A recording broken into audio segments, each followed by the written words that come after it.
What's up guys, आज हम देखने वाले हैं मोदी का आदमी है लॉरेंस बिश्नोई, एक जासूसी सीक्रेट स्टोरी का पार्ट 4। तो ऑलरेडी 3 पार्ट में हम इस पॉडकास्ट को रिएक्ट कर चुके हैं। इसके बाद एक पार्ट और रह जाएगा, तो करते हैं साथ में एंजॉय। चैनल में तो प्लीज सब्सक्राइब। और सिर्फ लॉरेंस बिश्नोई नहीं, बहुत सारी चीजों के ऊपर जो बातें हुई ना, काफी इंटरेस्टिंग है। 1 2 3 गो। तो एक कहानी बिल्कुल, अब हमारे हिंदुस्तान के अगर हम रविंद्र कौशिक सर के बारे में बात करें, एक थिएटर आर्टिस्ट सर है ना, एक थिएटर आर्टिस्ट से वो पाक जाते हैं, वहाँ पर लॉ कॉलेज ज्वाइन करते हैं, वहाँ के आर्मी में कमीशन लेके एक मेजर रैंक तक पहुँचते हैं सर, सही बात है ना। तो आप किसी दुनिया की कोई भी दुनिया की बेस्ट पिक्चर लाओ, वो बेस्ट पिक्चर से भी आपको अच्छी चीज़ें मिलेंगी क्योंकि रियल है सर। ये अभी वाला आप देखिए ना, जो पेजर ब्लास्ट हुआ, 2 साल से प्लानिंग चल रही है। 2 साल सर। लोग, मैं आपसे हमारे हिंदुस्तान का एक ऑपरेशन बताऊं, देखो हमारे मतलब इंडिया के RNW ने दुनिया में बेस्ट ऑपरेशन करे हैं सर। बस हम एक ही चीज़ है, हम बताते नहीं है, हमारा देश बताता नहीं है, हमारी एजेंसी बताती नहीं है कि हम ये करते हैं। हमारे एजेंसी ने 12 साल के अंदर एक ऑपरेशन किया फिजी के अंदर, और फिजी की गवर्नमेंट चेंज करके Indian prime minister Mahendra Chaudhry को उस देश का प्रधानमंत्री बना दिया सर, रबुका की गवर्नमेंट को ख़त्म करके। तो 12 साल लग गए एक ऑपरेशन को करने में। 1987 को एक ऑपरेशन स्टार्ट किया गया, ठीक है, और वहाँ की गवर्नमेंट को चेंज करके हमारे एक हिंदुस्तानी प्रधानमंत्री बनाया सर।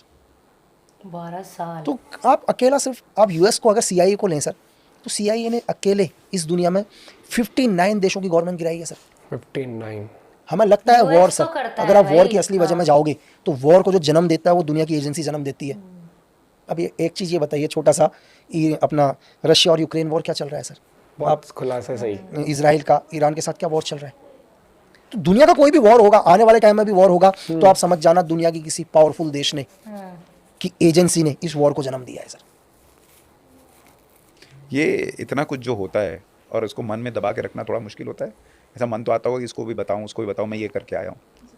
एक्चुअली सर देखो क्या होता है कि आदमी उसी माहौल में डल जाता है। अगर आज आप मुझे बोलो कि यार लकी, मैं एक ही कमरे के अंदर बिना मोबाइल फ़ोन बिना चीज़ के सर मैं 10 साल भी रह लूँगा सर, मुझे कोई फ़र्क नहीं पड़ता।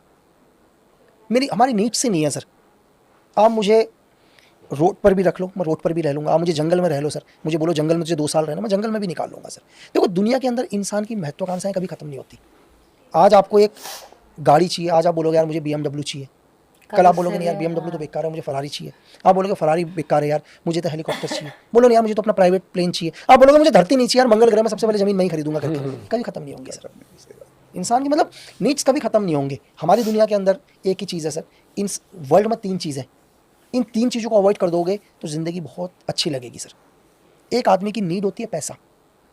जब वो आदमी अच्छा पैसा कमा लेता है ना सर, तो कहता है यार पैसे की वैल्यू नहीं है, मेरा नाम पूरी दुनिया में हो। अब वो नाम के पीछे जाता है सर, पैसा उसके लिए सेकेंडरी हो जाता है। जब उसका नाम पूरी दुनिया में हो जाता है ना, बोलता है नहीं यार मेरे हाथ में पावर होनी चाहिए, दुनिया मेरे हिसाब से चले। पावर, फिर वो पावर पर आता है सर। आप दुनिया में कितनी भी धन दौलत कमा लोगे, मैं कह रहा हूँ आप दुनिया की सारी दौलत कमा लो सर, सोना चांदी, यार खाओगे शाम को 2 रोटी खाओगे ना सर, पॉइंट 2 ही रोटी खाओगे। तो अगर ईश्वर से अगर कुछ मांगना है तो सुकून मांगो सर, कि बस मुझे सुकून चाहिए, मैं दुनिया के किसी भी कोने में रहूँ, हे ईश्वर मुझे सुकून दे। वही तो लोग नहीं मांगते सबको सर मैं कह रहा हूँ ना, नाम चाहिए, पैसा चाहिए, यही जो पावर 3 चीज़ें मैंने आपको 3 चीज़ें यही चाहिए जो बताया, और लास्ट में उनका गेम वहीं तक जाएगा सर, पावर तक ही। अच्छा, मुझे सुन के बड़ा इंटरेस्ट आ रहा है, इसलिए मैं आपसे पूछ रहा हूँ कि आप कभी मरते मरते बचे हैं? सर बहुत ही बारी देखो, जब भी ऑपरेशंस में जाते हैं तो बहुत बारी ऐसा होता है, मतलब मैं आपको 2-3 इंसिडेंट छोटे छोटे में ही बता देता हूँ। एक टाइम मैं जब आर्मी के साथ अटैच था, हम लोग एक ऑपरेशन में गए रात के टाइम में, क्योंकि जो भी मेरे सीनियर थे उनको एक इन्फॉर्मेशन मिली कि कुछ एक मिलिटेंट हैं जो क्रिश्चियन थे, वो लोग नॉर्थ ईस्ट में, और वो मतलब उनका क्रिसमस उनका बहुत बड़ा त्यौहार होता है नॉर्थ ईस्ट के अंदर। तो कुछ एक मिलिटेंट हैं जो एक जगह पर रुके हुए और बस अगले दिन वो क्रिसमस बनाएंगे, तो हम लोग उनको इस ऑपरेशन को करना, हम गए सर। रात के टाइम चल रहे थे कंटिन्यू, क्योंकि जंगल आप गाड़ी वगैरह लेके नहीं जा सकते हैं, क्योंकि आपको पैदल ही मूव करना पड़ेगा। लेकिन एक्चुअली क्या हुआ, जहाँ से हमारे को इन्फॉर्मेशन मिली थी कि यार जिस जगह पर मिलिटेंट हैं उनने जगह चेंज कर दी थी अपनी। वो एक्चुअली क्या हुआ, वो 1-8 किलोमीटर पहले आ गए, लेकिन जो हमारा सोर्स था उसको नहीं पता था वो 1 किलोमीटर पहले आ चुके हैं, ठीक है। तो मैं उस दिन तीसरे नंबर पर लगा हुआ था, मेरे आगे 2 स्कॉट लगे हुए थे, मेरे पीछे मेरे सीनियर कमांडर थे, उनके पीछे सिग्नल का बंदा था। तो हम लोग कंटिन्यू गए, तो रात का अंधेरा सर, 1:30-2 बजे के आसपास मिलिटेंट ने एकदम से क्या किया, हम तो कंटिन्यू उस हिसाब से जा रहे हैं कि हमारे को 1.5 किलोमीटर और आगे जाना है, लेकिन वो 1.5 किलोमीटर पहले एक पोजीशन लेके बैठा हुआ था, उनका एक संतरी ड्यूटी दे रहा था, बाकी अंदर थे। उसने जैसे ही हमको देखा तो उसने कुछ कोड बोला, और कितना हमारा स्कॉट समझ नहीं पाया, उसने एक ब्रस्ट मारा 5-6 राउंड का। फ्रेंड को भी नहीं लगी, मेरे को भी नहीं लगी, हम तीनों को नहीं लगी।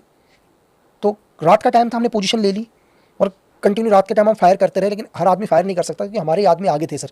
मेरी भी आगे 2 स्क्वाड है, तो मुझे नहीं पता रात के टाइम में उन्होंने पोजीशन कहाँ ले रखी है, तो फायर करना संभव नहीं है। तो जब सुबह फर्स्ट लाइट हुई तो फर्स्ट लाइट में देखा कि मेरे जो सीनियर पीछे थे उनका सर ही नहीं है सर। सोचो कि 2 का छोटा, तीसरे का वो, और एक ऑपरेशन अफ्रीका का। हम अफ्रीका में एक जगह गए ऑपरेशन पर, सेम ऑपरेशन में गए तो ऑपरेशन में हम क्या देखते हैं, खाट से आवाज़ आती है। हम वेपन्स की आवाज़ को हम पहचान लेते हैं, और जैसी आवाज़ आई हमने पोजीशन ली। एक्चुअली क्या होता, वो जब फायर किया तो एमएमजी का जो मतलब स्लाइड है वो पूरा आगे की तरफ गया, लेकिन फायर नहीं हुआ सर। तो हमने पोजीशन ले ली। जब पोजीशन लेने के बाद हम लोग ने उस मिलिटेंट को पकड़ा।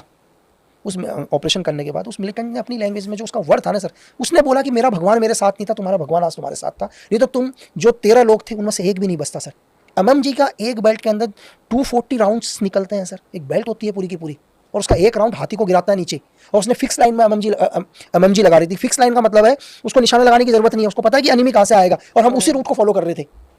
अब आप उसको ईश्वर बोलो, लेकिन उसका जब उसका पहला राउंड फंस गया तो उसका कॉकिंग एंगल पीछे की तरफ नहीं आया, उसका चैम्बर में राउंड फंस गया। तो उसने बोला कि यार मेरा भगवान मेरे साथ नहीं था, तुम्हारा भगवान तुम्हारे साथ था। बहुत सारे इंसिडेंट हैं। एक बार ही गया ऐसी, और बाहर थे तो एक्चुअली हमारे को जूते खरीदने थे।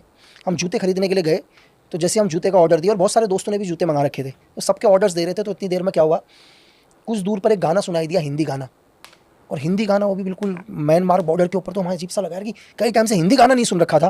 तो हमने कहा सर यहाँ हिंदी गाना भी चलता है करके, तो उसने कहा हाँ हिंदी गाना है। तो हमने कहा कहाँ से आ रही है आवाज़, दुकान वाले ने बोला कि वहाँ। हमने कहा आप जूते पैक करो, क्योंकि जूते भी कम से कम हमने 20-25 जोड़े लेके जाने थे जूते, क्योंकि कैंप में जितने भी दोस्त लोग थे सबको कैंप से बाहर आने की परमिशन नहीं होती, 1-2 लोगों को आउट पास मिल जाता है, तो वही सबका सामान लेके जाएंगे। जैसे मैं वहाँ दुकान तक गया और हम उस गाने को सुन ही रहे थे कि ज़मीन हिलती है और एक धमाका होता है, क्योंकि जहाँ पर हम जूते खरीद रहे थे किसी ने पीछे से आगे कोई हमें फॉलो कर रहा था, किसी को इन्फॉर्मेशन आउट हो गई थी कि ऐसे ऐसे कोई बाहर आया है, उसने वहाँ पर बॉम्ब प्लान किया और पूरी दुकान ही उड़ गई सर। बच गए वहाँ। पहले हमें नहीं पता चला कि ये बम हमारे लिए प्लान है करके, हम तो वहाँ से भाग बाद गए। में। हमें अगले दिन पता है कि कौन गया था आउट पास करके, तब हमें पता चला कि हमें फॉलो कर रहा था कोई, उसने वहाँ बम प्लान किया था करके तुम्हारे पीछे। उस गाने ने बचा लिया। उस गाने ने हाँ बचा जी, लिया। कौन सा गाना किस्मत। था याद है? हाँ वो है, वो शुक्रिया शुक्रिया दर्द तो तूने दिया। तो उस टाइम सोनू निगम के फादर ने गाना गाया था, नया नया चल रहा था, 2004-5 के आसपास की बात हो, ठीक है, उस टाइम का वो गाना। तो उस गाने ने जान बचाई सर। उस बॉम्ब का इतना प्रेशर था कि उसके प्रेशर से सामने कुछ एक दूर नाई की दुकान थी, उसके शीशे तक ब्रेक हुए। गूगल करोगे तो आपको दिखेगा 2005 के अंदर नॉर्थ ईस्ट के अंदर, नागालैंड के अंदर क्या कहते हैं, ये हांगकांग मार्केट है, वहाँ पर बहुत फेमस मार्केट है, उस मार्केट का ब्लास्ट। तो लाइफ में बहुत सारे इंसिडेंट्स हैं, कई बहुत बार सारे किस्मत incidents। ने साथ दिया। एक दिन हम लोग ऑपरेशन में गए थे, तो ऑपरेशन में जाने के बाद लगा लो कम से कम कंटिन्यू 13-14 दिन हम लोग बाहर रहे। जब हम वापस आए ना सर, तो हम रात के टाइम क्या करते थे, जो हमारा बैग होता है उस बैग को ही पीछे लगा के तकिया उसी को लगा लेते थे। जब मैं वापस आया तो वापस आने के बाद मेरे उसी बैग के अंदर से सांप का बच्चा निकला, और मैं उसको डेली यहाँ लगा के चल रहा हूँ। वो भी मैंने क्या हुआ यार, बैग कई टाइम से खोला नहीं है, क्योंकि उसको वो एक्स्ट्रा सामान होता है, अगर जरूरत होगी छोटा वाला, मतलब अगर एक्स्ट्रा सॉक्स वगैरह कभी जरूरत हो तो उसको रख के रखते उसकी, वो सब तकिए के लिए लगाते थे यार। अब देखो यार, जैसे मैंने कहा यार कपड़े आप थोड़े, क्योंकि बरसात भी है, नमी भी है, तो उनको सुखा होंगे, तो सुखाने लगा तो बच्चा निकल के गया। मैंने कहा बताओ यार। तो सर ये मैंने लेकिन मैं एक चीज़ सीखा लाइफ में इससे, कि मतलब जब तक ईश्वर नहीं चाहेगा ना सर, धरती में आपका कोई कुछ नहीं बिगाड़ सकता। हाँ, सब लिखा है। सब लिखा है सर, बिल्कुल मैं मानता ही। मतलब आप ये देखो ना, देख सर, दुनिया के अंदर कौन सा इंसर्जन देखकर नहीं आया है सर। मैंने फिर भी मैंने आपको बोला कि पूरे बॉडी के सारे पार्ट्स के साथ हूँ यहाँ पर। मैं कर्मा के ऊपर बहुत विश्वास रखता हूँ सर। कितने कैसे आपके घर वालों को पता था आप ये सब कर रहे हैं? घर वाले तो ये जानते थे सर कि फौज औज में है करके, उनको ये नहीं पता था एजेंट है। उनको ये नहीं पता था सर। तो कई बार उनको लगता भी था यार कि, भाई साहब। कई बार ऐसा शक होता था यार कि चले लोग तो फौज तो हर 6 महीने 7 महीने में एक एनुअल लीव या कैजुअल लीव तो आता ही है, ये कौन सी नौकरी कर रहा है भाई, है ना। तो फिर उनको एक बहाना बनाना कि नहीं अभी मैं कोर्स में जा रहा हूँ करके, ठीक है, कोर्स में जा रहा हूँ, लीव आना था मैंने, लेकिन मुझे कोर्स करना है करके। तो फिर कभी आपने किसी, वैसे आप कह रहे हैं कि आप किसी को बहुत दोस्त या दुश्मन नहीं बनाते, लेकिन फिर भी कोई करीबी बन गया हो और उसको खोया है आपने? सर देखो एक्चुअली क्या है, बहुत मेरे दोस्त कम है लाइफ में। उसका एक रीज़न है कि जब मैं ट्रेनिंग में था तो इजराइल में मेरे कुछ दोस्त बने, फिर मैं उनसे जीवन में कभी नहीं मिला सर। फिर मैं जब कई आर्मी वालों के साथ अटैच रहा, वहाँ मेरे दोस्त बने, फिर हम जीवन में कभी नहीं मिले सर। फिर बहुत सारे दुनिया की जगहों में गए, वहाँ दोस्त बने, फिर जीवन में कभी नहीं मिले। तो परमानेंट दोस्त कभी कोई बन ही नहीं पाया। सोचिए रॉ वालों की कैसी जिंदगी होती है, ना नाम होना है, कुछ ना नहीं कोई होना। पहचान होनी है, ना दोस्त होना है, और फिर भी आप देश के लिए मर मिटने को तैयार हैं। दोस्त होगा भी तो दोस्त पर आप शक करोगे हमेशा कि ये दोस्त क्यों है मेरा। पॉइंट माइंड में वो आप चल ऐसे ही बन रहेगा। जाओगे। आपकी ट्रेनिंग इजराइल में हुई है? मैं इजराइल से और इजराइल के बाद बहुत सारे कोर्सेज भी करें, तो मेन ट्रेनिंग इजराइल से। मतलब जितना आप बता पाए, मैं सब तो नहीं पूछूंगा, लेकिन एक एजेंट की ट्रेनिंग कैसी अलग होती है? मैं एक दिन का बता देता हूँ आपको, सिर्फ फिजिकल, मेंटली और वैसे बता देता हूँ आपको दोनों। एक ही दिन का हम प्रोसीजर करते हैं। बंदा सुबह 4 बजे उठा, ट्रेनिंग ग्राउंड में पहुँचा। 4 बजे उठने के बाद लगभग 4:30 बजे तक ट्रेनिंग ग्राउंड में गया। सुबह की पीटी दौड़ी उसने, नॉर्मल ट्रैक शूट या हाफ पैंट में। पीटी होगी 15 किलोमीटर की, किसी दिन 15 किलोमीटर की होगी, किसी दिन 5 किलोमीटर की होगी, किसी दिन 25 किलोमीटर की होगी। टाइम चेंज, जैसे आज 5 हुई तो कल 25 किलोमीटर चलेंगे, अगले दिन 15 चलेंगे, तो डिफरेंट। उसके बाद आपकी एक्सरसाइज वगैरह करी। एक्सरसाइज करने के बाद आप ब्रेकफास्ट के लिए आपको टाइम दिया, आधा घंटे के समथिंग आपने ब्रेकफास्ट किया। ब्रेकफास्ट करने के बाद आप बीओसी में चले गए, बैटल ऑब्स्टिकल कोर्स करने के लिए, ठीक है। वहाँ पर आपने एक्सरसाइज वगैरह करी। एक्सरसाइज करने के बाद आपने पूरा 26-27 जो भी ऑब्स्टिकल होते हैं वो सारे के सारे करे। ऑब्स्टिकल करने के बाद आपको एक टी ब्रेक के लिए वहीं पर आपकी गाड़ी आ गई, आपने चाय या स्नैक्स जो भी आपको मिले। उसके बाद आप रॉक क्लाइंबिंग में चले गए, आपने रॉक क्लाइंबिंग करी।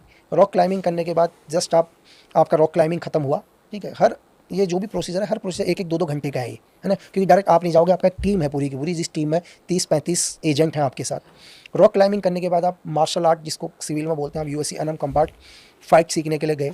आपने पूरी फाइट वहाँ पर करी, मिट्टी के अंदर पूरा। जस्ट आपका दोपहर का लंच आ गया वहीं पर। लंच करते समय भी आप क्या करोगे, अपने आप को दूर रखोगे, क्योंकि आपकी पूरी बॉडी के ऊपर रेत है। आप नज़दीक जाओगे तो रेत गिर जाएगी, तो दूर से ही खाना खाओगे चम्मच से। आपका लंच वगैरह हुआ। लंच होने के बाद आप गए बहुत, या तो आप चले गए वहाँ से क्या कहते हैं लूडो जंप वगैरह में, स्विमिंग वगैरह के लिए, या आपकी डे फायरिंग के लिए आप चले गए, ठीक है। अगर आप डे फायरिंग के लिए नहीं गए, आप नेविगेशंस वगैरह के लिए चले गए। बहुत सारी चीज़ें, जैसे ये चीज़ें कंप्लीट हुई लगभग आपके। फिर आपको शाम को डिनर का टाइम दिया उन्होंने कि आप डिनर करने चले जाओ करके। फिर उसके बाद थ्योरी की क्लासेस चलेंगी। आप रात के 12-1 बजे फ्री होगी सर, और और फिर फिर सुबह 4 बजे लग जाएंगे। और कभी कभी आपके रात को एक्सरसाइज होगी आपकी। आप दिन आपको बोलेंगे कि ठीक है शाम को 6 बजे, आज आपको 4 बजे बोला कि ठीक है थोड़ा रेस्ट कर लो करके 2 घंटे का। जहाँ आपको रेस्ट का टाइम दे दिया आपने, फिर आपको बोला यार भगवान रेस्ट कभी नहीं होना चाहिए करके, क्योंकि आज आपको पता है मुझे शाम को 30 किलोमीटर का रोड मार्च होगा, वो भी 28 केजी 30 केजी के साथ। तो रेस्ट तो होना ही नहीं चाहिए। और एक चीज़ और बताऊँ, ट्रेनिंग में एक बार क्या हुआ, हम हमेशा दुआ करते थे कि हे भगवान बरसात नहीं आती, सारी बरसात आ जाए तो पीटी से बच जाएंगे। तो साला एक दिन भयंकर बरसात आया, हमारा खुशी का ठिकाना नहीं, कितना भयंकर बरसात आ गया करके। तो उन्होंने बोला कि विसल बजी। हमने कहा विसल बज गई यार, फिर भी साले इतनी खतरनाक बरसात हो रही है ना। तो हम भी चले गए भाई, बोले भीग के तो वैसे हो गए। तो इंस्ट्रक्टर हमको बोला क्या हुआ, तो बोल तो कुछ भी, कोई कुछ बोले तो कुछ नहीं। बोला बरसात। बोला युद्ध होगा तो क्या बरसात के कारण युद्ध रुक जाएगा? उसी बरसात में उसने कराया। ये लगा लो, अब वो बरसात रुकने का नाम नहीं, हमारे पास जूते नहीं दूसरे। और हम ईश्वर से दुआ कर रहे हैं हे भगवान बरसात रुक जाए, क्योंकि हमारे पास तो 4-5 जोड़ी जूते हैं ना, हमारा सॉक्स सूख पा रहे हैं ना जूते हमारे सूख रहे हैं। अब हमारे को उन्हीं गीले जूतों में दौड़ना पड़ रहा है, उन्हीं सॉक्सों में दौड़ना पड़ रहा है। तो एक दिन मैं हो गया परेशान बहुत ही ज़्यादा, ठीक है। एक इंस्ट्रक्टर हमेशा ही पूछता है किसी को कोई प्रॉब्लम, तो मैंने उस दिन बोल दिया सर प्रॉब्लम करके। बोला 1 कदम आगे आ जा। मैं 1 कदम आगे आया सर, है ना। बोला कमांडो क्या प्रॉब्लम है तुझे? मैंने कहा सर मेरे एक्चुअली अगर आप भी 6-7 दिन कंटिन्यू गीले जूते या गीले सॉक्स पहनोगे तो आपके पैर बिल्कुल खत्म हो जाएंगे नीचे से, है ना, मतलब दर्द के मारे पूरा। मैंने जूते जल्दी से खोले, मैंने कहा सर ये प्रॉब्लम हो गई करके। तो मुझे बोला तुम बैंड पोजीशन हो जाओ। मैं बैंड पोजीशन हुआ और बाकियों को बोला कि उसको टच करके आओ, बाकी टच करने। तो जो हमारा जो उस्ताद था मेरा, वो उस्ताद हमेशा गोल्फ की स्टिक रखता था। उसने जो गोल्फ की स्टिक से मारा मेरे, मैं 5 चक्कर लगा के आया और कम से कम 1.5 महीने तक मैं उल्टा नहीं सोया सर। मैं 1.5 महीने तक ऐसे ही सोया हूँ। वो मेरे दर्द के बारे में ऐसे सोता तो जलन होती बहुत ज़्यादा। उसने मुझे बोला कि ये, बोला मैं तो सहन ही नहीं कर पाया दर्द, कम से कम 5-6 चक्कर तो दौड़ता रहा दर्द के मारे। जब आया वहाँ पर बोला ये पैर कहाँ पर ख़राब हुए करके, तो मैंने कहा ट्रेनिंग में। बोला ग्राउंड में हुए ना। बोला ग्राउंड की जो भी चीज़ होती है वो ग्राउंड में ही सही हो जाती है, उसको डॉक्टर को नहीं दिखाते। और वो दिन आखिरी दिन मैंने ज़िंदगी में कभी शिकायत नहीं करी सर। हाँ, ये लाइफ ऑफ एन एजेंट, जो कि आपको फिर भी हर एक चीज नहीं बता सकते, प्रोटोकॉल्स होता है हर एक चीज, लेकिन जितना भी एक ब्रीफ में थोड़ा बहुत भी आपको जानने को मिला। लाइफ बहुत डिफिकल्ट रहती है। हम तो नॉर्मली स्कूल में ही अगर पीटी होने लगे तो बच्चे कहते हैं यार गेम्स का पीरियड है, पीटी नहीं करनी। तो वैसे ही कि एक बेहोश और 2 से क्लास में ले जाने के लिए हम जाए इसके साथ। रियल लाइफ हीरोज इन्हीं कहा जाता है कि जो बता भी नहीं सकते कि हमने क्या कुछ अचीव करा है लाइफ में। मेंटली ऐसे हो जाते हैं ये। वो देखो ना कि कोई भी आपका परमानेंट दोस्त नहीं, अगर कोई दोस्त बनता भी उस पर भी शक की निगाहें रहती है कि क्या यार ये मतलब के लिए तो नहीं है, कुछ प्लानिंग तो नहीं है, किसी ने प्लान तो नहीं कर दिया। क्योंकि डबल एजेंट भी हो जाते हैं, क्रॉस करने के लिए भी हो जाती है, इन्फॉर्मेशन निकालने के लिए। और किस्मत कितनी रही है, एक तो रातों गोली पीछे लग गई उनके सीनियर को, एक वो सांप वाला किस्सा हो गया बैग के अंदर, या फिर वो जिस दुकान में जूते लेने के लिए गए थे आउट पास लेकर। सीरियसली भाई वही वाली बात आ जाती है कि जब तक लाइफ है ना वही वाली है। अब वो जबरदस्ती आप जाओगे कि ले भाई मुझे मार दे, तो वो बात अलग है, लेकिन हाँ आप अपनी एक जिंदगी नॉर्मल तरीके से जीते हो, डे टू डे लाइफ, तो लिखा तो है कहीं ना कहीं, कनेक्शन कुछ ना कुछ तो होता है। बहुत इंटरेस्टिंग पॉडकास्ट है और सुनने में इंटरेस्ट भी आता है कि एक लाइफ ऑफ एन एजेंट कैसी रहती है, कि अनसंग हीरोज, मतलब जिनका आप नाम भी नहीं जान पाते हो कभी लाइफ में, लेकिन वो आपके लिए आपको जाने बिना इतना कुछ कर जाते हैं। फैमिली को भी यहाँ तो लोग जानते हुए भी फोन नहीं उठाते कई बार, या फिर छोड़ना यार क्या बात करनी, मदद करने से कतराते हैं, और वो बिना कुछ जानती लाइफ लॉन्ग मदद ही कर रहे हैं हमारे लिए, कि हम सेफली सिक्योरली एक देश के अंदर रह सके। भाई हैट्स ऑफ टू देम यार। मिलते हैं वीडियो के साथ, बाय बाय, टेक केयर।